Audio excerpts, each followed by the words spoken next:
दोस्तों नमस्कार, मैं अनुज एक बार आप सभी का फिर से स्वागत करता हूँ शिवालिक ऑनलाइन क्लासेस में। दोस्तों आज 13 दिसंबर 2020 को हमीरपुर बोर्ड के द्वारा टीजीटी कमीशन आर्ट्स का करवाया गया। तो इसके एक वीडियो इसके संदर्भ में आप लोगों से हमने अभी कुछ देर पहले शेयर किया जिसमें कि हिंदी के जो क्वेश्चंस थे उनको आपके साथ हमने साझा किया। तो सामान्य ज्ञान के कुछ सवालों के आंसर्स मैं आप लोगों को इस वीडियो के माध्यम से बताऊँगा। दोस्तों सामान्य ज्ञान के जो भी क्वेश्चंस हैं इनको हमने कुछ पार्ट्स में डिवाइड किया है। तो जो पॉलिटिकल साइंस के क्वेश्चंस हैं इस पार्ट में उन क्वेश्चंस को आपके साथ में शेयर करूंगा। तो चलिए आज का पहला सवाल देखते हैं और आज का पहला सवाल है दोस्तों। दोस्तों जो सीरीज़ मैं आपके साथ डिस्कस कर रहा हूँ ये सीरीज़ डी है। तो डी सीरीज़ में के हिसाब से मैं आपको आंसर्स बता रहा हूँ। आप लोगों की सीरीज़ जो भी हो तो आप अपने अकॉर्डिंगली उसके आंसर चेक कर लीजिएगा। तो क्वेश्चन नंबर 101 है, भारतीय संविधान की मूल प्रति संरक्षित है। ऑप्शन ए भारत का पुरातात्विक सर्वेक्षण में, ऑप्शन बी राष्ट्रपति भवन में, ऑप्शन सी प्रधानमंत्री भवन में, ऑप्शन डी संसद भवन में। इस सवाल का जो सही जवाब वो ऑप्शन डी है दोस्तों, संसद भवन में, यानी कि जो पार्लियामेंट हाउस है वहाँ पर ओरिजिनल कॉन्स्टिट्यूशन जो है इंडिया का वो प्रिजर्व करके रखा गया है।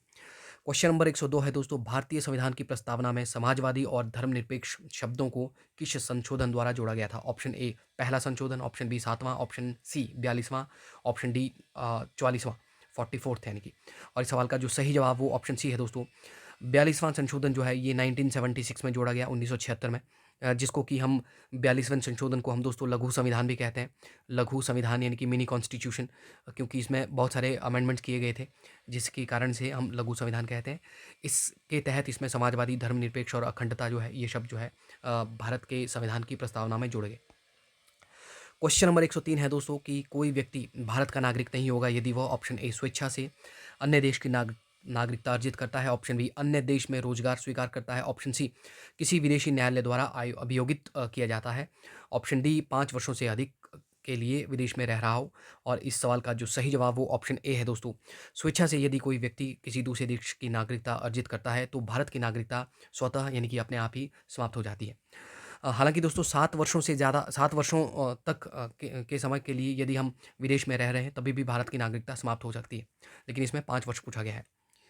क्वेश्चन नंबर 104 है दोस्तों, निम्न में से कौन-सी खंडन प्राधिकरण का आदेश प्राप्त करने का प्रयत्न करती है? ऑप्शन ए बंदी प्रत्यक्षीकरण, ऑप्शन बी परमादेश, ऑप्शन सी उत्प्रेषण लेख, ऑप्शन डी अधिकार परीक्षा। तो इस सवाल का जो सही जवाब वो ऑप्शन सी है दोस्तों, उत्प्रेषण लेख जो है ये खंडन प्राधिकरण का आदेश प्राप्त करने का प्रयत्न करती है।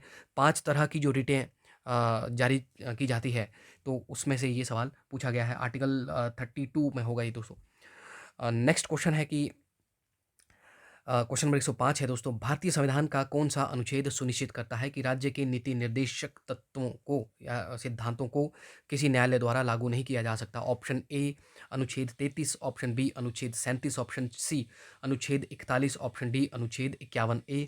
तो इस सवाल का जो सही जवाब वो ऑप्शन बी है दोस्तों, अनुच्छेद 37 यानी कि आर्टिकल 37 जो है उसमें ये लिखा गया है कि जो नीति निर्देशक सिद्धांत होते हैं यानी कि डीपीएसपी, उसको न्यायालय द्वारा लागू नहीं किया जा सकता। और ये जो अनुच्छेद 33 है दोस्तों, 12 से लेकर 35 तक दोस्तों ये हमारे मौलिक अधिकार हैं, तो जाहिर सी बात है ये ऑप्शन नहीं होगा। और ये 51A जो है दोस्तों ये मौलिक कर्तव्य है, यानी कि जो मौलिक कर्तव्य हमारे संविधान में लिखे गए हैं तो 51A में मौलिक कर्तव्यों का जिक्र किया गया है। तो आंसर इसका ऑप्शन नंबर बी होगा। क्वेश्चन नंबर 106 देखें दोस्तों, क्वेश्चन है कि मंत्रिपरिषद सामूहिक रूप से किसके प्रति उत्तरदायी होती है? ऑप्शन ए राष्ट्रपति, ऑप्शन बी संसद, option C Lok Sabha, option D Rajya Sabha. तो इस सवाल का जो सही जवाब वो ऑप्शन सी होगा दोस्तों, लोकसभा के प्रति जो है मंत्रिपरिषद सामूहिक रूप से उत्तरदायी होती है। हालांकि यदि लोकसभा या राज्यसभा यहाँ पे ऑप्शन नहीं होते दोस्तों तब हमारा आंसर संसद हो सकता था। चलिए नेक्स्ट क्वेश्चन है, क्वेश्चन नंबर 107, भारत का प्रधानमंत्री बनने के लिए न्यूनतम आयु कितनी होती है यदि वह राज्यसभा का सदस्य है? ऑप्शन ए 25 वर्ष, ऑप्शन बी 30 वर्ष, ऑप्शन सी 35 वर्ष, ऑप्शन डी 45 वर्ष। तो इस सवाल का जो सही जवाब वो ऑप्शन बी होगा दोस्तों।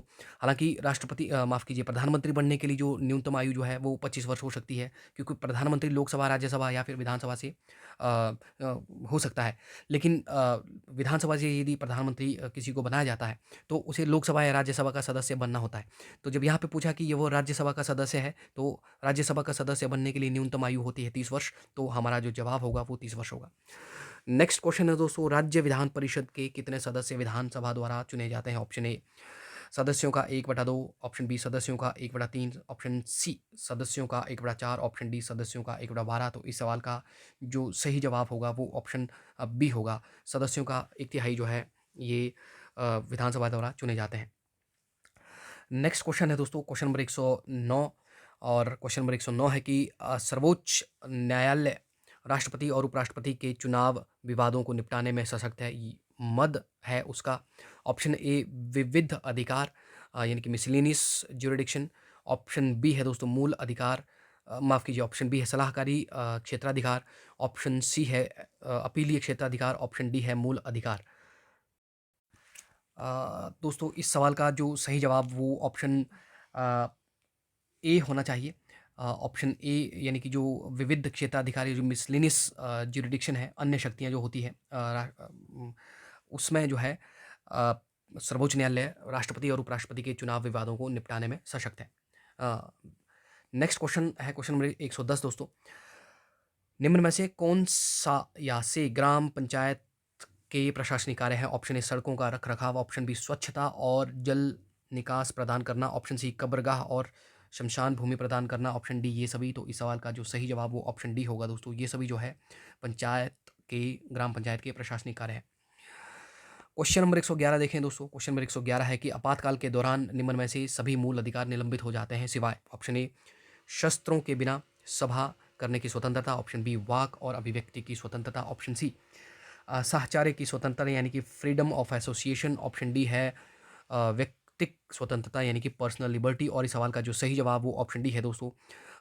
पर्सनल लिबर्टी जो है दोस्तों, जब आपातकाल लगता है तो उस समय आर्टिकल नंबर 20 और 21 यानी कि 20 और 21 को छोड़ करके सभी मौलिक अधिकार खत्म हो जाते हैं। तो आर्टिकल 20 जो है ये है, इसमें आता है अपना पर्सनल लिबर्टी। नेक्स्ट क्वेश्चन है दोस्तों, आर्टिकल 21 में दोस्तों 21 में आता है पर्सनल लिबर्टी। नेक्स्ट क्वेश्चन है दोस्तों, planning commission of India was यानी कि भारत का योजना आयोग था एक। ऑप्शन ए संवैधानिक निकाय, ऑप्शन बी कार्यकारी निकाय, ऑप्शन सी सांविधिक निकाय, ऑप्शन डी इनमें से कोई नहीं। और इस सवाल का जो सही जवाब वो ऑप्शन डी होगा दोस्तों। इनमें से कोई नहीं, क्योंकि जो योजना आयोग है वो ना तो एक कॉन्स्टिट्यूशनल बॉडी था वो, और ना ही वो एक स्टैट्यूटरी बॉडी है दोस्तों। तो ऑप्शन डी इसमें सही जवाब होगा दोस्तों। हम बार बार आपको कहते हैं कि यदि हमने आपको कोई सवाल का जवाब गलत बता दिया है तो आपको यदि लगता है कि आंसर ये गलत है तो आप हमें कमेंट बॉक्स पर ज़रूर कमेंट करें। हालांकि कुछ लोग कमेंट करते हैं, हम उनका बहुत बहुत धन्यवाद करते हैं कि वो लोग हमारी गलतियों को हमें बताते हैं ताकि हम आने वाले वीडियो में उसको करेक्ट कर सकें। क्वेश्चन नंबर 113 है दोस्तों, संविधान सभा द्वारा नियुक्त संघ संविधान समिति के अध्यक्ष थे। Option A Sardar Patel, option B Jawaharlal Nehru, option C doctor B R Ambedkar, option D doctor Rajendra Prasad. और इस सवाल का जो सही जवाब है वो ऑप्शन बी है दोस्तों। संघीय संविधान समिति के जो अध्यक्ष थे वो पंडित जवाहरलाल नेहरू थे। क्वेश्चन नंबर 114 है, किस अधिनियम ने भारतीय संविधान के आधार अथवा ब्लूप्रिंट का निर्माण करवाया? ऑप्शन ए है दोस्तों भारत सरकार अधिनियम 1909, ऑप्शन बी है भारत सरकार अधिनियम 1919, ऑप्शन सी है दोस्तों भारत सरकार अधिनियम 1935, ऑप्शन डी है इनमें से कोई नहीं। तो इस सवाल का जो सही जवाब वो ऑप्शन सी होगा। भारत सरकार अधिनियम 1935 जो है इसके बेसिस पर जो है भारत के संविधान का ब्लूप्रिंट तैयार किया गया था। क्वेश्चन नंबर 115 है दोस्तों, भारतीय संविधान का कौन सा भाग संघ राज्य क्षेत्रों से संबंधित है? यानी कि जो यूनियन टेरिटरीज हैं उनसे कौन सा पार्ट जो है डील करता है हमारे कॉन्स्टिट्यूशन का? ऑप्शन ए दोस्तों भाग 6, ऑप्शन बी भाग 7, ऑप्शन सी भाग 8, ऑप्शन डी इनमें से कोई नहीं। तो इस सवाल का जो सही जवाब वो ऑप्शन सी है। भाग 8 जो है ये यूनियन टेरिटरी से रिलेटेड है हमारे संविधान का। दोस्तों क्वेश्चन नंबर 116 है कि राज्य पुनर्गठन अधिनियम किस वर्ष अधिनियमित हुआ? Option A 1952, option B 1956, option C 1960, option D 1966। तो इस सवाल का जो सही जवाब वो 1956 है। क्वेश्चन नंबर 117 दोस्तों, भारत की प्रथम महिला राष्ट्रपति थी। Option A Pratibha Singh Patil, option B Vijaya Lakshmi Pandit, option C Leela Seth, option D में से कोई नहीं। तो प्रतिभा पाटिल जो है ये भारत की पहली महिला राष्ट्रपति थी। विजय लक्ष्मी पंडित दोस्तों ये भारत की पहली राजदूत थी। लीला सेठ भारत की पहली मुख्य न्यायाधीश थी हाईकोर्ट में। और यदि आपसे भारत की पहली प्रधानमंत्री पूछा होता तो श्रीमती इंदिरा गांधी जो है भारत की पहली प्रधानमंत्री थी। नेक्स्ट क्वेश्चन है दोस्तों, महिला प्रधानमंत्री, माफ़ कीजिएगा, इंदिरा गांधी भारत की पहली महिला प्रधानमंत्री। क्वेश्चन नंबर 118 है दोस्तों, भारत के एकमात्र प्रधानमंत्री जिनकी शासकीय दौरे के दौरान विदेश में मृत्यु हुई थी? Option A Pandit Jawaharlal Nehru, option B Gulzari Lal Nanda, option C Morarji Desai, option D इनमें से कोई नहीं। तो इस सवाल का जो सही जवाब है दोस्तों वो ऑप्शन डी होगा, इनमें से कोई नहीं। क्योंकि विदेशी दौरे के दौरान दौरान जो भारतीय प्रधानमंत्री की मृत्यु हुई थी वो लाल बहादुर शास्त्री थे। जब 1966 में जो है ताशकंद समझौता हुआ था, तो उस समय उनकी मृत्यु हो गई थी। क्वेश्चन नंबर 119 है दोस्तों। सिक्किम में राज्यसभा सीटों की संख्या है? Option A 1, option B 2, option C 3, option D 4। तो इस सवाल का जो सही जवाब वो ऑप्शन ए है दोस्तों। सिक्किम में एक राज्यसभा की सीट है। क्वेश्चन नंबर 120 है दोस्तों। राज्यपाल को पद की शपथ कौन दिलाता है? ऑप्शन ए राष्ट्रपति, ऑप्शन बी भारत के मुख्य न्यायाधीश, ऑप्शन सी है दोस्तों संबंधित राज्य की उच्च न्यायालय के मुख्य न्यायाधीश, ऑप्शन डी संबंधित राज्य की विधानसभा के स्पीकर। और इस सवाल का जो सही जवाब वो ऑप्शन सी है दोस्तों। संबंधित राज्य के उच्च न्यायालय के मुख्य न्यायाधीश जो है ये राज्यपाल को उनके पद की शपथ दिलाते हैं। तो दोस्तों फिलहाल इस वीडियो में इतना ही। यदि आपको ये वीडियो पसंद आया हो तो आप इस वीडियो को लाइक करें, इस पर कमेंट करें, इसे अधिक से अधिक शेयर करें। आप लोग यदि हमारे चैनल से नहीं जुड़े हैं दोस्तों, आप लोग हमारे चैनल को सब्सक्राइब करके हमसे हमसे जुड़ सकते हैं। आपका बाकी जो लोग हमसे जुड़ चुके हैं उनका बहुत बहुत धन्यवाद। फिर आपसे मुलाकात होगी दोस्तों अगले वीडियोज़ में अगले कुछ सवालों के साथ। तब तक के लिए नमस्कार।